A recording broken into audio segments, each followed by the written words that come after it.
Broccoli is a vegetable that has been around for centuries, but it wasn't always the same. It was actually created by humans through selective breeding. This process of selecting and cultivating plants with desirable traits is known as artificial selection. Through this process, humans have been able to create new varieties of broccoli that are more nutritious and flavorful than their wild ancestors.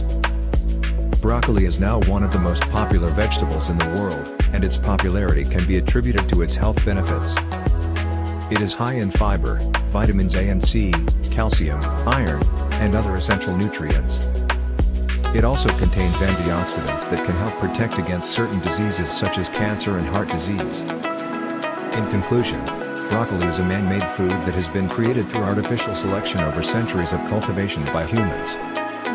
Its popularity can be attributed to its health benefits as well as its flavor and texture, which make it a great addition to any meal.